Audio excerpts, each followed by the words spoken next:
ბრიტანეთში ღრმა LGBT ძილისგან გამოგვიძების პროცესი მიმდინარეობს. ერთგვარი ვოუკიზმი. ოღონდ არა გარყვნილებისკენ, არამედ პირიქით, გარყვნილებიდან ჯანმრთელი აზროვნების მიმართულებით.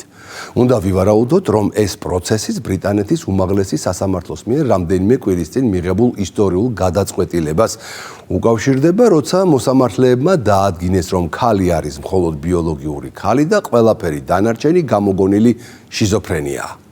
შიზოფრენია, რომელსაც უკვე წლებია არაფორმალური ოლიგარქიული მმართველობის მარიონეტები მთავრობის გადაწყვეტილების მეშვეობით ახვევენ ადამიანებს თავს.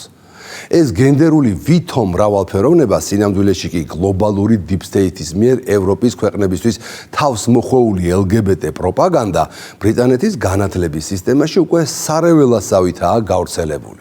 ყველაზე მეტი მოსწავლე და ყველაზე მეტი მასწავლებელი ბოლო წლების განმავლობაში სწორედ გაერთიანებულ სამეფოში დაისაჯა ტრანს იდეოლოგიის ეჭქვეშ დაყენებისთვის.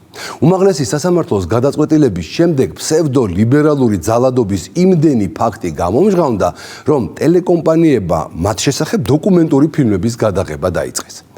ჟურნალისტური გამოძიება ინგლისის ერთ-ერთმა უმსხვილესმა მედია პლატფორმამ Great Britain News-მა ჩაატარა. დოკუმენტურ ფილმში გამოაშკარავებულია უამრავი ფაქტი, თუ როგორ სჯიდნენ დიდი ბრიტანეთის სკოლებში მოსწავლეებს და ხშირად მასწავლებლებსაც ტრანსგენდერული იდეოლოგიის სისტემური ინდოქტრინაციის ეჭქვეშ დაყენებისთვის. ცნობისთვის სისტემური ინდოქტრინაცია პროპაგანდის მეშვეობით მოსახლეობის ცნობიერებაში შეხედულებათა გარკვეული სისტემისა და სტერეოტიპების ჩანერგვას ნიშნავს. და ვინც ამ ინდოქტრინაციის წინააღმდეგ გაბედა ხმის ამოღება, მცირეწლოვანი მოსწავლე იყო ეს თუ ზრდასრული მასწავლებელი, ყველა დასაჯეს. სწორედ ასე მუშაობს ოლიგარქიული მმართველობის მიერ შემუშავებული ფსევდოლიბერალური დღის წესრიგის გავრცელების მანქანა. ერთის მხრივ ხდება ახალი თაობის იდეოლოგიური მოწამვლა, ხოლო მეორეს მხრივ მოქმედებს რეპრესიული საშუალებები. ყველას, ვინ შეეცდება წინააღმდეგობა გაუწიოს გლობალური LGBT პოლიტიკის გატარებას, სამაგალითოდ სჯიან. ფილმში მონაწილეობენ აღშფოთებული მშობლები, რომელთა შვილებიც განათლების სისტემის ტრანსიდეოლოგიური ძალადობის მსხვერპლი გახდნენ. მაგალითად, მოყვანილია სკოლა, რომლის ხელმძღვანელობა დღემდე ავალდებულებს 11 წლის ბავშვებს, რომ ტრანსგენდერ მასწავლებლებს გენდერულად ნეიტრალური ტერმინით MX-ით მიმართონ. ანუ არც მისტერი და არც მის არ დაუძახონ. მათ მაგივრად MX-ი, ანუ M გაურკვევლობა იხმარონ. ფილმში მოყვანილია კონკრეტული ისტორიებიც. სექტემბერში სკოლაში მისულ ბავშვს კლასში დახვდა მამაკაცი მასწავლებელი, რომელმაც ბავშვებს გამოუცხადა, რომ ქალია, მაგრამ არ უნდა რომ ისე მიმართონ როგორც ქალს. ამიტომ ბავშვებს მოსთხოვა მიმართვის ფორმად MX-ი, ანუ M გაურკვევლობა გამოიყენონ. ბავშვები ბუნებრივია დაიბნენ და ზოგიერთმა იკითხა კიდეც, ეგ რაღაც ნიშნავსო. მათი ეს კითხვა, როგორც ჩანს, ამ სქეს აღრეული და ტვინარეული მასწავლებლის შეურაცხყოფად ჩაითვალა და ბავშვები მასწავლებლის მიმართ უხეშობის ბრალდებით დასაჯეს. მათ გაკვეთილზე დასწრების უფლება ჩამოართვეს. ასეთი არანორმალური დამოკიდებულება მოსწავლეების მიმართ ფიქსირდება პრაქტიკულად ყველა იმ ბრიტანულ სკოლაში, რომელშიც ვითომ სქეს გადაკედებული ტრანსი მასწავლებლები მუშაობენ პედაგოგებად. არანაკლებ ძიმე მდგომარეობაში არიან ის ბრიტანელი პედაგოგებიც, რომლებიც არ ეთანხმებიან გლობალური deep state-ის მიერ თავს მოხვეულ ამ LGBT სტანდარტებს და უარს აცხადებენ დეპრესიაში მყოფ გოგონებს ბიჭები დაუძახონ, გოგონების ტუალეტში შესვლის მსურველ ბიჭებს კი გოგონები. ირლანდიელი მასწავლებლის ენოხ ბერკის ამბავი ხომ გახსოვთ? სამჯერ რომ დააპატიმრეს იმისათვის, რომ ბიჭს გოგო არ დაუძახა. ხოდა მსგავსი ისტორიები ამ დოკუმენტურ ფილმშიც უამრავია. პედაგოგი კევინ ლისტერი სამსახურიდან გაათავისუფლეს და მისი განსხვავებული აზრის გამო ბოლოს პედაგოგობაც კი აუკრძალეს. განათლების დეპარტამენტმა მას სრული ამ სიტყვის მნიშვნელობით მგლის ბილეთი მისცა, რომლის წყალობითაც მას სამუდამოდ აეკრძალა თავისი პროფესიით მუშაობა. ბრიტანეთში მშობლები სკოლებს ადანაშაულებენ, რომ მათი შვილები ტრანსგენდერული იდეოლოგიის კითხვის ნიშნის ქვეშ დაყენების გამო დასაჯეს. პარალელურად სკოლის მასწავლებლები, რომლებიც დანაშაულებს ამხელდნენ, სისტემურ ზეწოლასა და განათლების სისტემის უმაღლეს ეშელონებში გარყვნილებასა და სიბინძურეზე საუბრობენ. ეს რომელიმე რეჟისორის მიერ შექმნილი მხატვრული ნამუშევრის სცენარი არ არის. არამედ Great Britain News-ის მიერ ბრიტანულ სკოლებში არსებულ ვითარებაზე გადაღებული დოკუმენტური ფილმია, სახელწოდებით სკოლის საიდუმლოებანი. ჟურნალისტურ გამოძიებაში აღწერილია თუ როგორ სჯიდნენ იქაურ სკოლებში მოსწავლეებს, რომლებიც LGBT იდეოლოგიას არც კი ეწინააღმდეგებოდნენ. ბავშვები უბრალოდ კითხვებს სვამდნენ. ასევე მოთხრობილია, როგორ აჩუმებდნენ მშობლებს, როდესაც ისინი თავიანთი შვილების დაცვას ცდილობდნენ. ირკვევა, რომ ბრიტანეთის სკოლებში მოსწავლეებისთვის გარკვეული იდეოლოგიის თავსმოხვევა, განსაკუთრებით გენდერული იდენტობის საკითხებთან დაკავშირებით ხშირად ხდება. GB News-ის დოკუმენტურ ფილმში საუბრობენ მასწავლებლები, რომლებმაც სამსახური ეგრეთ წოდებული სკოლის ტრანსგენდერულ პოლიტიკასთან შეუსაბამობის გამო დაკარგეს.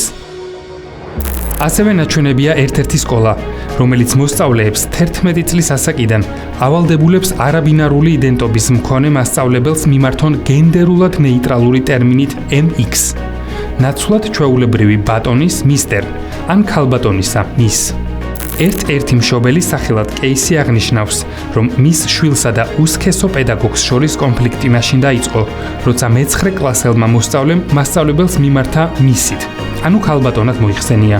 რაზეც მასწავლებელმა უპასუხა: მე არ ვარ მისი, მე ვარ MX-ი.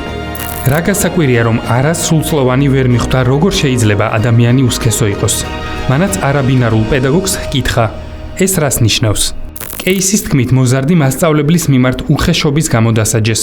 როგორც ისყვება, მისი შვილი სკოლაში არასდროს გახვეულა კონფლიქტში არაბინარულ მასწავლებელთან მომხდარ ინციდენტამდე და ყოველთვის კარგ შეფასებებს იღებდა. თუმცა თავის თავში და სქესში ჩამოუყალიბებელმა პედაგოგმა ბავშვს წამში მოძალადის იარლიყი მიაკერა. GB News-ის ფილმში ასევე ნაჩვენებია მასწავლებლები, რომლებმაც სამსახური დაკარგეს ტრანსგენდერული წესების დარღვევის გამო და ტრანსფობის წოდებაც დაიმსახურეს. კევინ ლისტერი სამსახურიდან გაუშვეს და ბავშვებთან მუშაობაც აუკრძალეს მას შემდეგ, რაც სკოლაში მოქმედ ტრანსპოლიტიკას ღიად შეეწინააღმდეგა. მასწავლებლად მუშაობა ამეგრძალა, ჩემს პროფესიაში დაბრუნება შეუძლებელია, არავინ დამასაქმებს. ეს არის აბსოლუტურად სისტემური, ზემოდან დაწყებული გადახრა მთელი განათლების სისტემისა ამ ქვეყანაში. ფილმში მოხდა ერთ-ერთი ბრიტანული გადაცემის მცირე ნაწილიც, სადაც წამყვანი სახელმწიფო მდივანს განათლების საკითხებში, ბრიჯიტ ფილიპსონს ეკითხება: ტრანს ქალმა ქალების სივრცით უნდა ისარგებლოს თუ კაცების? ამაზე ფილიპსონმა უპასუხა: მე მინდა რომ ადამიანები ერთმანეთს პატივისცემით მოეპყრონ. დოკუმენტური ფილმი ყურადღებას ამახვილებს ეგრეთ წოდებულ გაჩუმების კულტურაზეც, რომელიც მშობლების თქმით სკოლებში დომინირებს. მოსწავლეებს, რომლებიც ეჭვქვეშ აყენებენ გენდერულ იდეოლოგიას, ხშირად ემუქრებიან სასჯელით, როგორიცაა გაძევება ან სხვა დისციპლინური ზომები. ამავდროულად მშობლებს, რომლებიც ცდილობენ ამ საკითხებზე საჯაროდ საუბარს, ხშირად უქმნიან სოციალურ თუ სამართლებრივ პრობლემებს. მშობლები აცხადებენ, რომ ბრიტანულ სკოლებში ბავშვთა ფსიქიკა საფრთხის ქვეშაა.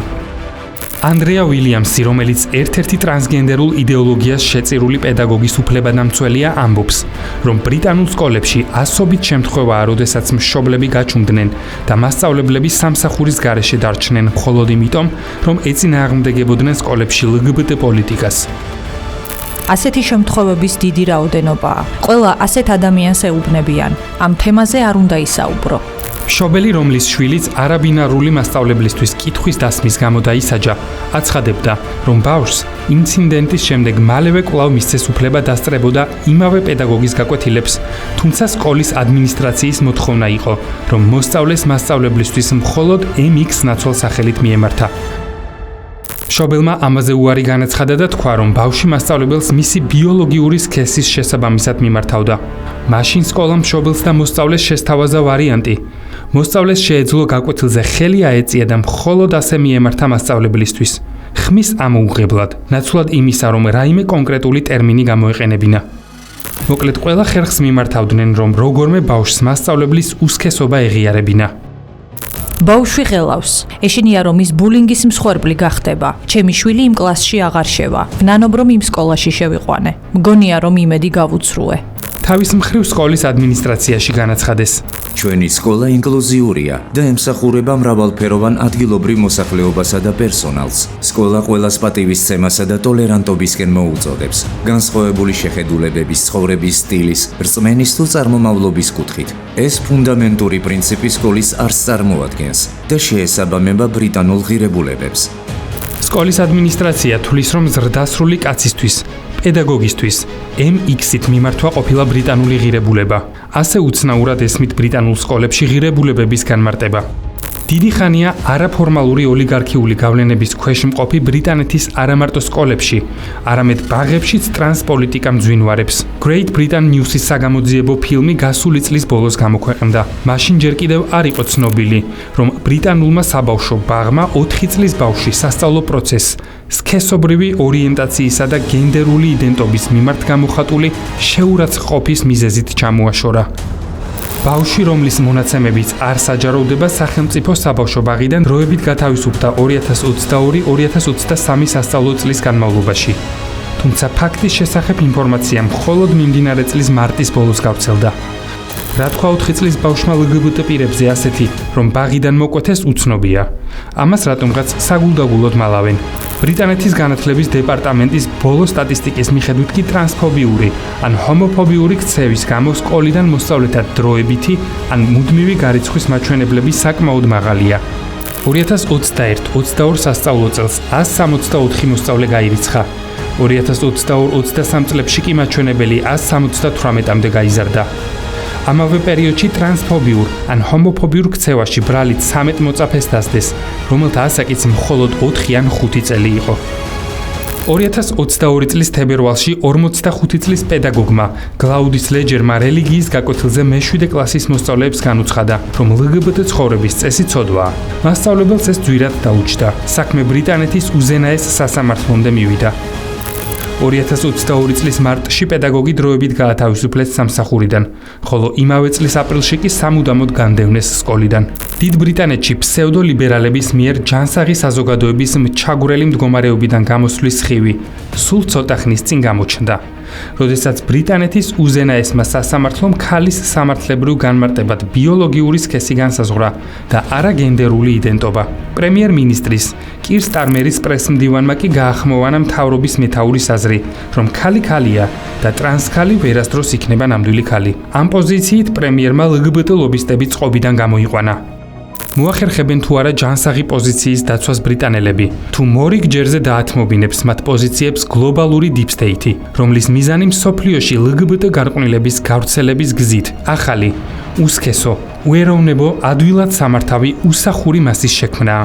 ეს უკვე დამოკიდებულია საზოგადოების იმ ნაწილის აქტიურობაზე, ვისთვისაც მიუღებელია ასეთ მასად გარდაქმნა. 10 წლეულების განმავლობაში მთელი კაცობრიობა, უფრო ზუსტად მისი საღადმოაზროვნე ნაწილი, შეეგუა იმას, რომ ჰომოსექსუალები, ლესბოსელები, ბისექსუალები და ტრანსგენდერები დღენიადაგ იმას გვიმტკიცებდნენ, როგორი უბედურები არიან, როგორ იდევნებიან, იჩაგრებიან და უფლება შელახულებად გრძნობენ თავს. რომ გეკითხა, რატომ აღიქვამენ თავს ასეთ მძიმე მდგომარეობაში, გეტყოდნენ, რომ უნდათ გეი პრაიდების ჩატარება, ერთნაირ სქესიანთა ქორწინების უფლების დაკანონება, შემდეგ ბავშვების შვილად აყვანის ნებართვა და ასე შემდეგ გაუკუღმართებული გარყვნილი სტანდარტების დაკანონება. თან ყოველ წამს იმეორებდნენ, რას გვერდჩით, ჩვენ ხომ არავის ვაწუხებთ, არავისზე ვძალადობთ, ყველაზე მშვიდობის მოყვარე პაციფისტი ადამიანები ვართო. ახლა კი დააკვირდით, რა მდგომარეობაა იმ ქვეყნებში, სადაც სექსუალური უმცირესობის წარმომადგენლებმა ყველა ეს ლიბერალური უფლება უკვე მოიპოვეს. ვისი გაწამებული და შეურაცხყოფილი ხმები ისმის უფლებების შელახვაზე და ძალადობაზე? ვისი და ჯანმრთელი პედაგოგების, ჯანმრთელი მოსწავლეების და მათი ჯანმრთელი მშობლების, ჯანმრთელი სპორტსმენების და ასე შემდეგ ჯანმრთელი ადამიანების. აი ესაა შედეგი იმ უპასუხისმგებლო პოზიციისა, რომელსაც ჩვენთანაც ხშირად გაიგონებთ. რა პრობლემაა ეს გეი პრაიდი? იარონ ვის რას უშლიან? დარწმუნებით შემიძლია გითხრათ, რომ დღეს ამის მთქმელი არც ერთი არ აიღებს პასუხისმგებლობას, ხვალ ყველაფერი ისე რომ განვითარდეს, როგორც თუნდაც ბრიტანეთში. კვირაში 4-ჯერ ყოველ საღამოს 10 საათზე ყურადღებით დააკვირდით ლიბერალიზმის ანატომიას. არადა სულ რაღაც 30 წლის წინ იყვნენ ეს LGBT ადამიანები ვითომ ჩაგრულები. დღეს კი უკვე ჩაგვრელები არიან. თან არ დაგავიწყდეთ, რომ ჩაგვრელების როლში სექს უმცირესობები გვევლინებიან, ჩაგრულების კი ჯანმრთელი უმრავლესობა. ამიტომაც ჩვენი ქვეყნის ხვალინდელ დღეზე ყველანი ერთად ვართ პასუხისმგებელნი, მათ შორის დღევანდელი პოზიციით და გამონათქვამებითაც კი. დროებით.